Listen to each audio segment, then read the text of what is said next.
우리는 계속해서 바울의 3차 전도 여행의 여정 가운데 함께 말씀을 보고 있습니다. 오늘은 바울이 무교절 후에 빌립보에서 배를 떠나 다세만에 들어와 있는 그들에게 가서 이래를 머물렀다라고 하는 사도행전 20장 6절에 있는 말씀 속에서 이 드로아에서 행해졌던 일들을 함께 살펴보고자 합니다. 드로아, 지도상에서는 잘 보이지 않지만 이곳입니다. 원으로 표시되어 있는 곳인데요. 이곳은 바울이 에베소에서 마게도냐를 거쳐 또 헬라 지역에서 함께 머물다가 다른 유대인들이 바울을 해하고자 공모하기 때문에 다시금 마게도냐로 거쳐가 빌립보로 가서 배를 타고 드로아로 다시 역행하는 그 과정 속에 있었던 여정입니다. 오늘은 이 드로아에서 있었던 일들을 우리가 함께 말씀 속에서 살펴보고자 하는데요. 이어지는 7절 말씀은 이렇게 성경은 말씀합니다. 그 주간의 첫날에 우리가 떡을 떼려 하여 모였더니 라고 그렇게 말씀합니다. 자, 오늘 성경에 그 주간의 첫째 날이라고 표현되고 있습니다. 이 주간의 첫째 날이라고 표현되고 있는데 이 주간이라는 단어가 헬라어 원어로는 삽바톤이라는 단어를 씁니다. 근데 성경의 다른 곳에서는 이 삽바톤이라는 단어가 안식일로 해석되어 있습니다. 다시금 보면 그 주간의 첫날이라고 번역되어 있는데 이것을 원어적으로 또 다른 성경 본문으로 인용해서 보면 안식일 다음 날, 안식 후 첫날을 의미합니다. 오늘 본문에 보면 이 드로아에 예수 그리스도를 믿는 사람들은 안식 후 첫날에 그들이 모여서 떡을 떼려 하였다라고 그렇게 표현하고 있죠. 왜 이들은 안식일이 아니라 안식 후 첫날에 떡을 떼려 하고 있을까요? 마태복음 28장 1절은 이렇게 말씀합니다. 이 안식 후 첫날의 의미를 성경은 귀한 의미를 부여하고 있는데요. 안식일이 다 지나고 안식 후 첫날이 되려는 새벽에 막달라 마리아와 다른 마리아가 무덤을 보려고 갔다라고 그렇게 기록하고 있습니다. 오늘 이 본문에 나와 있는 마태복음 28장 1절에 나와 있는 이 상황은 예수님께서 부활하신 것을 의미합니다. 바로 이 안식 후 첫날에 우리 주님께서 부활하셨습니다. 그래서 초대교회는 이 부활의 날을 기념하기 위하여 주님의 날, 주일로 여기며 이 날에 모임을 갖고 떡을 떼기 시작했습니다.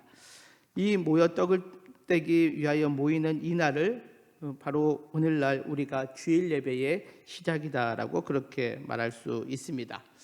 다시금 사도행전 20장 7절에 보면 이 안식 후 첫날에 이제 그들이 이 모여서 두 가지 일을 행하는 것을 보게 되는데요.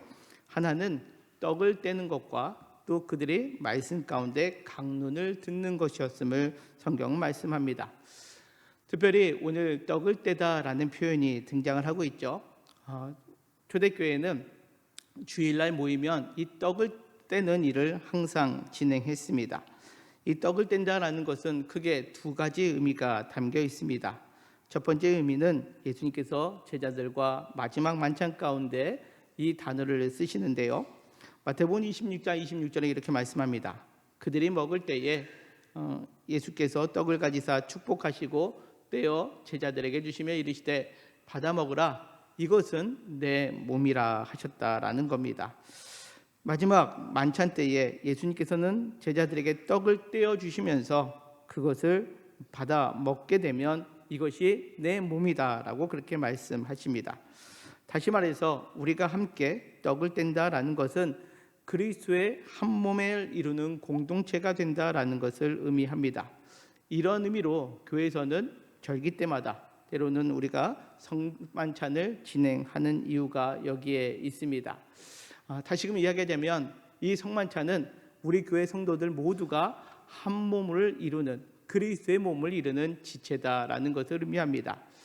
우리가 광고 시간에 말씀드렸죠. 우리가 종려주일을 맞이하여 성만찬을 진행합니다. 그 성만찬을 함께 대한다라는 것은 우리 모두가 그리스도의 몸을 받은 자로서 우리 모두가 그리스도의 몸을 이루는 지체, 이 교회는 예수 그리스도께서 머리가 되시고 우리 모두가 지체가 됨을 의미합니다. 그러기에 그 믿음을 가지고 있는 사람들은 이 안식 후 첫날 주일날 모여서 먼저 떡을 떼는 일을 진행했다라는 거죠. 이 떡을 뗀다라는 의미의 또 다른 의미가 마태복음 14장 19절에 기록되어 있습니다. 무리를 명하여 잔디 위에 앉히시고 떡 5개와 물고기 2마리를 가지사 하늘을 우러러 축사하시고 떡을 떼어 제자들에게 주심에 제자들이 무리에게 주니라고 말씀합니다. 여기 보니까 떡 5개와 물고기 2마리가 등장합니다. 우리가 잘 아는 오병이어의 기적의 말씀입니다. 오병이어의 기적이 있을 때 예수님께서는 이것을 들고 하늘을 우러러 축사하신 후에 떡을 떼어서 제자들에게 주십니다. 그리고 그것들을 받은 제자들은 또 무리에게 그것을 나눠 주었다라는 거죠. 이는 그리스도의 몸을 이루는 공동체 안에 가져야 될 나눔을 의미합니다. 이것은 초대교회에서 고스란히 보여주고 있는데요. 사도행전 2장 46절에 보면 날마다 마음을 같이하여 성전에 모이기를 힘쓰고 집에서 떡을 떼며 기쁨과 순전한 마음으로 음식을 먹었다라는 거죠. 그래서 초대교회에서는 항상 모일 때마다 이와 같은 떡을 떼는 모습이 있었습니다. 이 모습은 오늘날로 이야기하면 애찬입니다. 우리가 예배가 끝나고 나서 함께 떡을 나누고 또 김밥도 먹고 또 같이 식사 준비를 하면 이것을 먹으면서 함께 나눔의 자리를 갖는 것, 이것이 초대교회의 떡을 떼는 의미입니다. 이런 모습이 오늘 본문의 드로아에서 이루어지고 있습니다.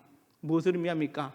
예루살렘에 모여있던 유대인들, 그리스도인들뿐만 아니라 예수님을 믿는 사람들 어느 곳에 있든지 간에 그들은 그리스도의 몸으로 세워지고 그리스도의 몸으로 세움받은 성도 간에는 서로 나눔이 있는 것을 의미합니다. 바라옵기는 우리 이 말씀을 기억하며 우리 모두도 그리스도 안에서 한 몸을 이루고 있다라는 그 믿음을 가지고 믿음의 길을 걸어가는 저와 우리 모두가 되시기를 주님의 이름으로 간절히 소망합니다. 우리 모두는 그리스도께서 불러주신 한 몸입니다. 이 시간에 함께 예배드리고 있는 것은 주께서 우리를 불러주셨기 때문이다라는 거죠. 그리고 또 이어서 보면 오늘 안식 후 첫날을 맞이하여 떡을 떼는 것과 함께 말씀의 강론이 이루어집니다. 7절에 있는 말씀 다시 보겠습니다. 그 주간에 첫날에 우리가 떡을 떼려 하여 모였더니 바울이 이튿날 떠나고자 하여 그들에게 강론할세 말을 밤중까지 계속했다라고 성경은 말씀합니다. 특별히 바울이 이튿날 떠날 여정이 기록되어 있기에 그 밤에, 즉 주일 밤에 바울은 이 드로아에서의 마지막 밤을 보내면서 그들에게 밤중까지 강론했다라고 그렇게 표현하고 있습니다. 강론하다, 성경에서는 이 디알레고마이라는 단어를 쓰고 있는데 신약 성경에서 총 14번 사용되고 있습니다. 그 중에 10번이 이 사도행전에서 기록되어 있는데요. 이 사도행전에서 기록되어 있는 이 강론하다라는 단어에 이 10번을 누구가 주체로 쓰여져 있느냐? 바로 바울에 의해서 강론하다라고 그렇게 표현되고 있습니다. 바울의 강론의 내용 예전에도 잠시 살펴본 적이 있는데요. 바울은 이 회당에서 아니면 사람들에게 강론할 때 무엇을 말하고 있습니까? 예수께서 우리를 구원하시기 위하여 이 땅에 오셨고 나를 대신하여 십자가에서 죽으시고 부활하심으로 인하여 나의 모든 죄가 대속되었다라는 것을 선포하는 것, 이것이 강론입니다. 바울의 강론은 세상적인 지혜를 전달하는 것이 아닙니다.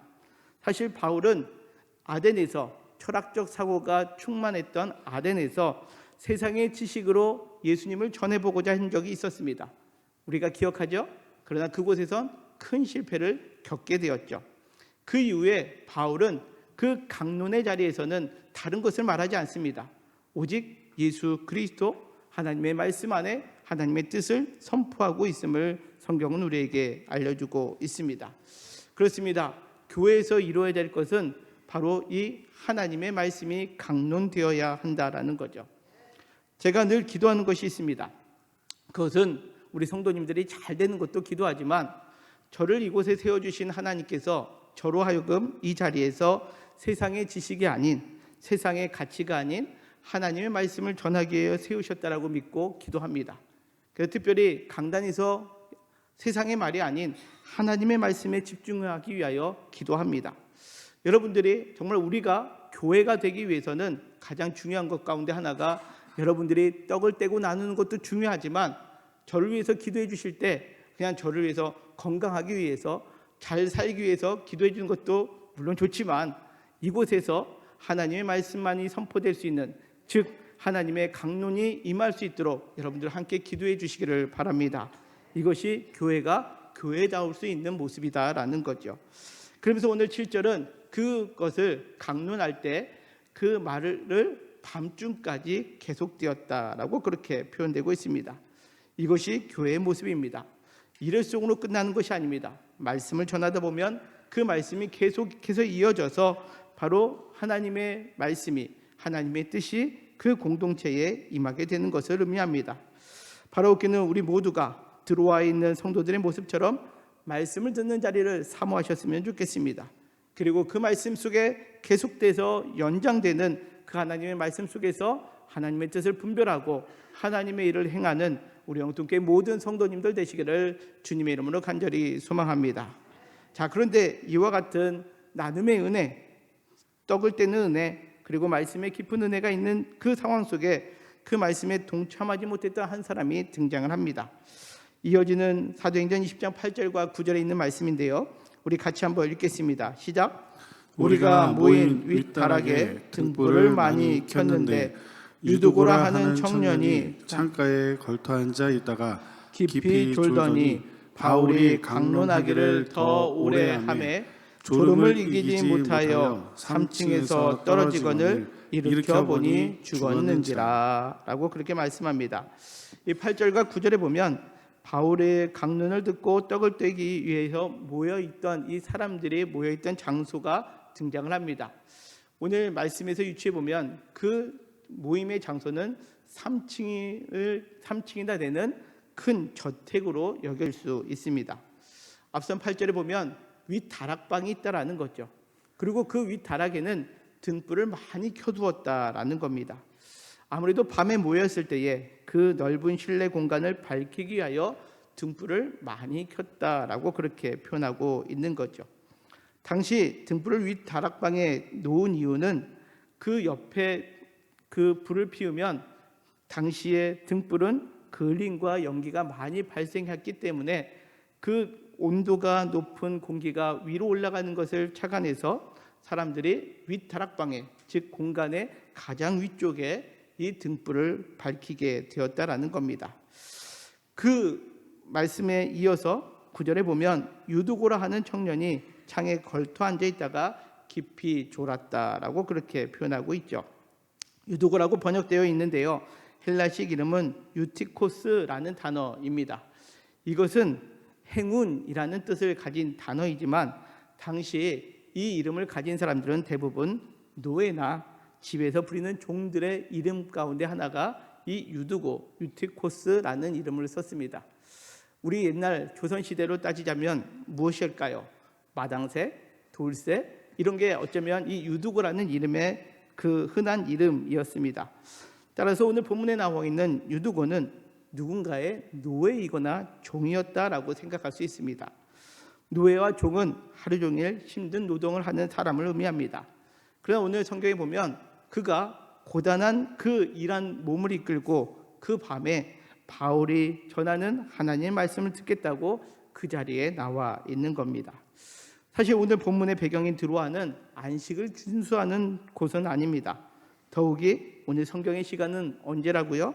안식 후 다음 날입니다. 오늘날 주일은 공휴일입니다. 그러기에 우리가 일손을 다 멈추고 이 시간에 함께 나와 예배드리고 있습니다. 하지만 당시 사람들에게 주의 날, 주일은 쉬는 날이 아니었습니다. 따라서 유두고는 하루 종일 일하고 그 피곤한 몸을 이끌고 말씀을 들으러 왔다라는 거죠.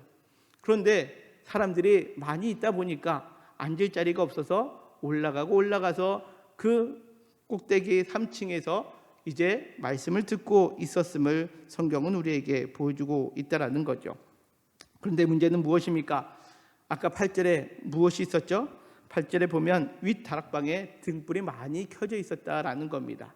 등불이 많이 켜져 있다라는 것은 그냥 단지 밝았다라는 의미가 아니라 그곳의 공기는 매우 탁했다라는 것을 우리에게 알려주고 있는 거죠. 더욱이 사람이 많으면 공기가 탁할 수밖에 없습니다. 위로 올라갈수록 그 등불의 매연과 그 그을림 때문에 그 유도고가 있던 그 자리는 말씀에 집중하기 참 어려운 자리였다라는 것을 성경은 우리에게 보여주고 있는 거죠. 상황적으로는 졸 수밖에 없는 상황입니다. 공기는 탁하죠. 몸은 피곤하죠. 눈을 부릅뜨려고 해도 부릅뜰 수 없는 상황이 바로 지금 유두고가 처해 있는 상황이었음을 의미합니다. 우리가 한 주간의 삶을 살아가고 피곤한 몸을 이끌고 이 시간 주일날 예배를 드립니다. 때로는 여러 가지 상황으로 집중할 수 없는 상황을 맞이하게 되죠. 여러 가지 근심 걱정, 육체의 연약함, 또 문제들을 떠올릴 때마다 예배에 집중할 수 없는 상황들을 우리는 만나게 됩니다. 이해가 되죠. 그러나 여러분들, 그 모든 상황을 이해한다라고 다 끝나는 것일까요? 상황을 이해한다라고 해서 그냥 넘어갈 수 있는 부분은 아니다라는 겁니다. 오늘 이어지는 구절을 다시 한번 보겠습니다. 유두고라 하는 청년이 창에 걸터 앉아 있다가 깊이 졸더니 바울이 강론하기를 더 오래하며 졸음을 이기지 못하여 3층에서 떨어지거늘 일으켜보니 죽었다라고 그렇게 표현합니다. 자, 오늘 유두고는 창에 걸터 앉아 있습니다. 상황에 우리가 이해할 수 있는 상황임에도 불구하고 깊이 졸게 되었을 때에 그가 창태에 걸터 있었다면, 안으로 떨어졌다면 큰 상관이 없겠지만 하필 밖으로 떨어지는 바람에 그는 3층에서 떨어져 죽게 되었다라고 성경은 말씀합니다. 오늘 사도행전을 기록한 누가는 의사였습니다. 의사가 그 자리에 있었기에 유두고는 그 생명을 떠나간 죽음의 순간을 맞이했다라는 거죠. 이 헬라어 언어로 보면 이 죽었다라는 표현이 네크로스라는 단어를 쓰고 있습니다. 이 네크로스라는 단어는 죽음이라는 것을 상징적으로 나타내는 단어입니다. 즉 사람의 영혼이 떠나가고 생명이 떠나갔을 때 죽었다라는 단어, 그것이 네크로스입니다. 네, 우리가 신학적으로 또 신앙적으로 사람이 죽었다라고 표현하는 것은 오늘 성경에 나와 있는 유두고처럼 생명이 떠나가는 것으로만 끝나는 것이 아닙니다. 이 네크로스라는 단어가 또 언제 쓰이고 있느냐?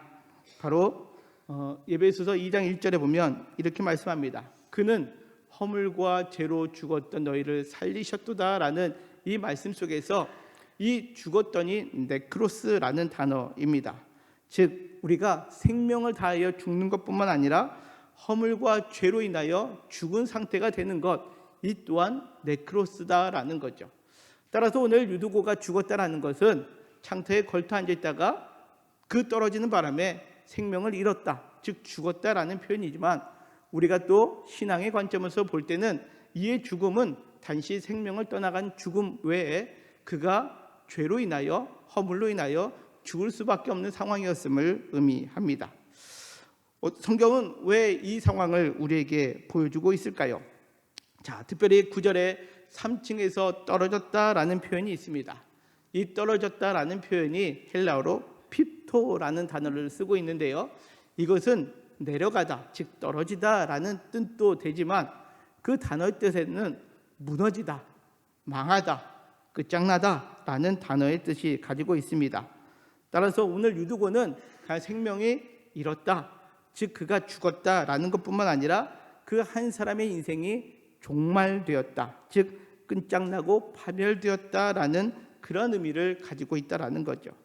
단지 상황적으로, 물리적으로, 육신적인 피곤함으로만 인하여 그가 죽었다라고 보는 것이 아니라 오늘 성경에서 이 유두고의 죽음은 신앙적으로 우리에게 매우 중요한 메시지를 담고 있음을 의미합니다.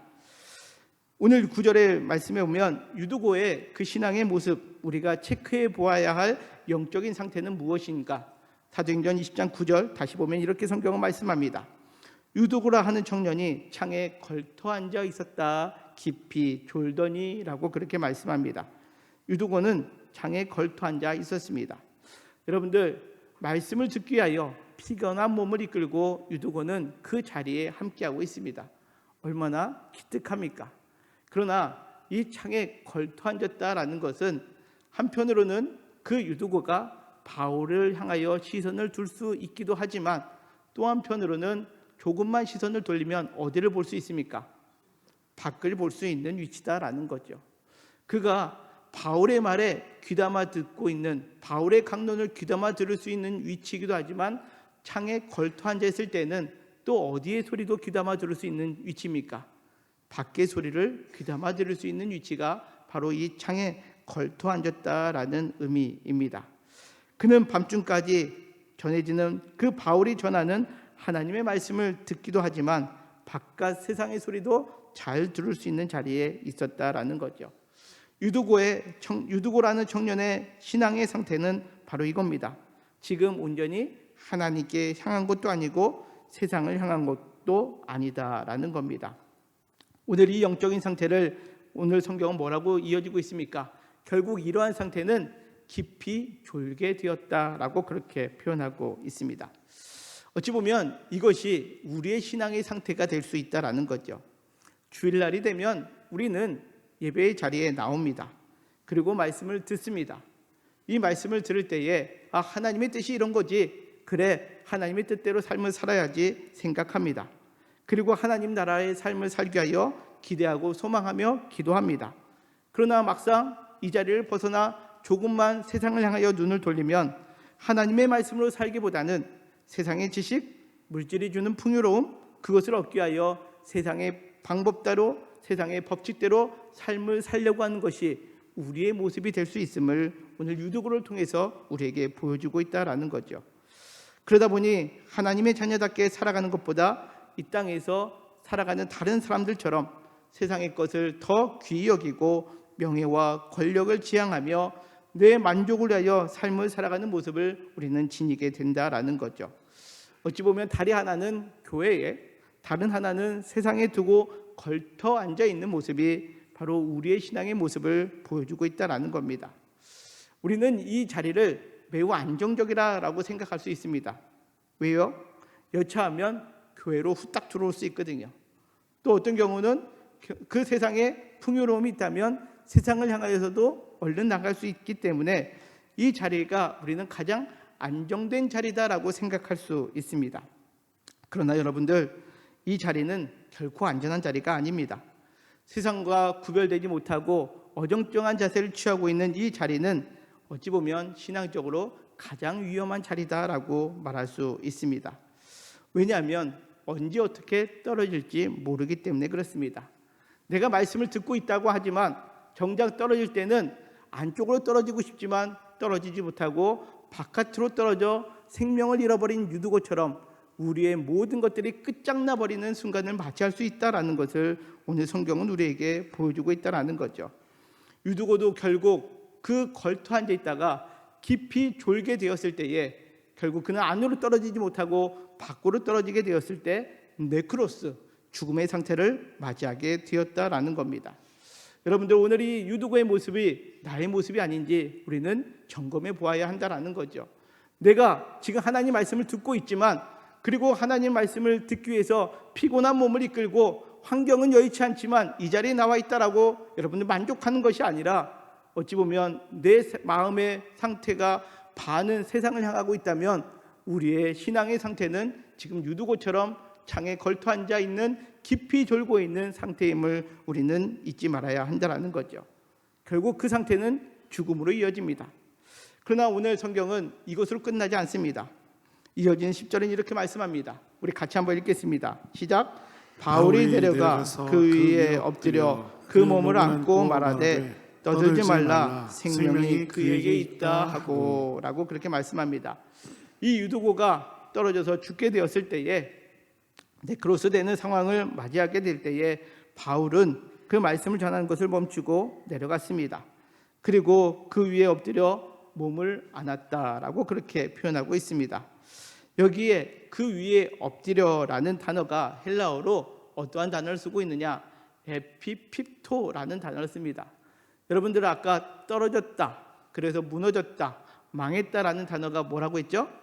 핍토라는 단어를 썼는데, 이 그 위에 엎드렸다라는 단어는 그 앞에 에피가 붙은 에피핍토라는 단어를 씁니다. 근데 이 단어는요, 덮어주다, 안아주다, 라는 의미와 함께 밀어넣다라는 의미도 담겨 있습니다. 이 에피핍토, 그 위에 엎드렸다라는 이 의미를 담고 있는 성경의 구절을 우리가 좀 찾아보았으면 좋겠는데요. 대표적으로 누가복음 15장 20절에 있는 말씀입니다. 아직도 거리가 먼데 아버지가 그를 보고 측은히 여겨 달려가 목을 안고 할 때 이 안고가 에피핍토라는 단어입니다. 이 장면은 우리가 잘 아는 그 둘째 아들이 아버지의 재산을 가지고 살다가 방탕하게 살다가 결국 아버지 집으로 돌아올 때에 그 아버지가 그 먼 거리에서 오는 아들을 보고 달려들어가 측은히 여겨 달려가 목을 안았다라는 그러한 대목입니다. 죽었던 아들이 돌아왔다고 해서 그 아들이 살아난 것이 아니다라는 거죠. 중요한 단어를 찾는다면 바로 이 달려가 목을 안고 에피핍토라는 단어입니다. 아버지가 그에게 다시금 아들이라는 생명을 부여했을 때 비로소 그가 둘째 아들로서 다시금 새 생명을 얻게 되었음을 의미합니다. 이 에피핍토라는 단어가 또 어디에 등장하느냐? 사도행전 8장 16절에 등장합니다. 이는 아직 한 사람에게도 성령 내리신 할 때 이 내리신이 에피핍토라는 단어를 씁니다. 즉 성령 내리신이 없고 오직 주 예수 이름과 세례를 받았다라고 표현되고 있죠. 또한 사도행전 10장 44절에 보면 이제 베드로가 이 말을 할 때에 성령이 말씀 듣는 모든 사람들에게 에피핍토, 즉 내려왔다라는 겁니다. 즉 그 모든 것을 덮으려고 하는 그 순간에 단지 그 죽은 시체를 덮는 것으로 끝나는 것이 아니라 그 자리에 성령께서 내려오시고 성령께서 그 안에 밀어넣어 주실 때 비로소 오늘 성경의 말씀처럼 그에게 생명이 있다라고 선포될 수 있는 것임을 오늘 성경은 우리에게 말씀합니다. 다시 10절의 말씀을 보십시오. 바울이 내려가서 그 위에 엎었습니다. 에피핍토 했습니다. 그를 감싸 안았습니다. 그때에 하나님의 성령이 그 위에 내리게 되었고 그 몸을 안고 말할 때 비로소 생명이 그에게 있다라고 선포할 수 있게 됨을 오늘 성경은 우리에게 말씀합니다. 이때 주의해야 될 것이 있습니다. 무엇입니까? 바울은 그 위에 엎드려 그 몸을 안고 말하되 생명이 그에게 있다라고 말하는 것뿐만 아니라 떠들지 말라라고 먼저 말하고 있습니다. 우리가 주의해야 될 것이 여기 있습니다. 여기서 떠든다라는 것은 세상의 이치대로 내 생각대로 말하는 것을 의미합니다. 세상의 이치대로 야 피곤하다 졸다니 떨어져서 죽었대 라고 하는 그 말로 떠들지 말라라는 거죠. 오늘 우리에게 주는 교훈은 무엇입니까? 우리가 이 믿음의 공동체 안에서 행할 것은 떠듬이 아니라 바로 그 위에 덮어주는 에피핍토가 임해야 된다라는 거죠. 그때에 그곳에 무엇이 있다고요? 비로소 생명이 있게 됨을 오늘 성경은 우리에게 말씀하고 있습니다. 오늘 본문의 말씀을 보면 그 하나님의 말씀을 듣게 하여 사람들이 모였습니다. 말씀을 듣는 자리라면 언제나 은혜가 넘쳐야죠.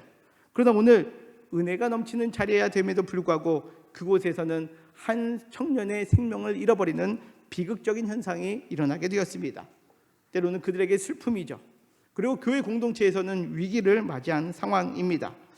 이러한 상황은 우리도 겪게 됩니다.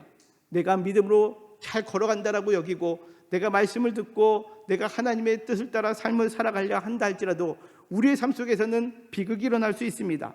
슬픔이 임할 수 있고 때로는 신앙의 위기를 경험할 수 있다는 거죠. 더욱이 이 비극이 오늘 성경에 나오는 죽음입니다. 떨어짐으로 인하여 모든 것이 끝장난 상태가 될 수도 있습니다. 그러나 그때에 우리가 가져야 될 신앙의 상태 모습은 무엇입니까? 세상의 시각으로 이치로 떠드는 것이 아니라 바울처럼 그 위에 엎드려지는 것입니다. 그 엎드림 에피핍토로 인하여 성령의 내주하신 가운데 구할 때에 그곳에 모든 것이 끝장난 그 자리에 하나님의 생명의 역사, 다시 살아나는 역사가 임하게 됨을 여러분들 믿으시기를 바랍니다. 그때에 어떤 일이 벌어집니까? 이어지는 11절에 이렇게 말씀합니다. 올라가 떡을 떼어 먹고 오랫동안 곧 날이 새기까지 이야기하고 떠나니라 라고 그렇게 말씀합니다. 주일날 교회가 모인 목적이 뭐였죠? 떡을 떼기 위하여 모였습니다. 그런데 이 슬픔의 순간, 이 위기의 순간, 비극의 현장이 생명으로 변화되었을 때에 다시 교회는 떡을 떼며 그리스도의 몸으로서 또 그 함께 나누는 자리로 다시금 회복되었음을 오늘 성경은 우리에게 말씀합니다. 뿐만 아닙니다. 이어지는 12절은 이렇게 말씀합니다. 같이 읽겠습니다. 시작. 사람들이 살아난 청년을 데리고 가서 적지 않게 위로를 받았더라. 아멘. 그렇습니다. 오늘날로 표현하면 이 사람들이 살아난 청년들을 데리고 나간 날은 월요일입니다. 안식 후 첫날, 그 다음 날인 거죠. 그 월요일 아침에 사람들은 적지 않게 위로를 받게 되었다라는 거죠. 여기 위로를 받았다라는 이 단어는 지난주에 계속해서 강조했던 단어입니다. 무엇이죠? 파라칼레오, 권하다라는 그 단어에 포함되어 있는 위로와 격려가 이 청년으로 말미암아, 다시 살아난 청년으로 말미암아 그 온 지역에 많은 사람들에게 적지 않게 위로가 되었음을 오늘 성경은 우리에게 말씀합니다. 이것이 그리스도인들의 삶의 모습이 되어야 합니다. 우리는 말씀의 자리에 있다라고 해서 마음의 편안함을 추구하고 있다고 우리가 마음을 놓고 살아서는 안 된다라는 거죠. 내 지금 위치가 혹 창에 걸터 앉아 있는 유두고의 모습은 아닌지 우리가 다시 한번 되돌아보기를 바랍니다. 그리고 또한 오늘 우리 나뿐만 아니라 내 주변에 무너져 버리는 삶, 네크로스, 그 죽고 모든 것이 끝장난 상태에 있는 것 같은 상황을 우리가 보게 된다면 그것으로 떠드는 것이 아니라 오늘 바울처럼 그것을 덮어주는 에피핍토의 삶을 살아가는 우리 영통교회 모든 성도님들 되시기를 바랍니다. 그것을 덮어줄 때 그곳에 성령의 역사가 일어납니다. 그곳에 하나님의 놀라운 생명의 역사가 일어나게 된다는 거죠. 그것으로 인하여 교회는 서로가 서로에게 위로가 될 수 있습니다.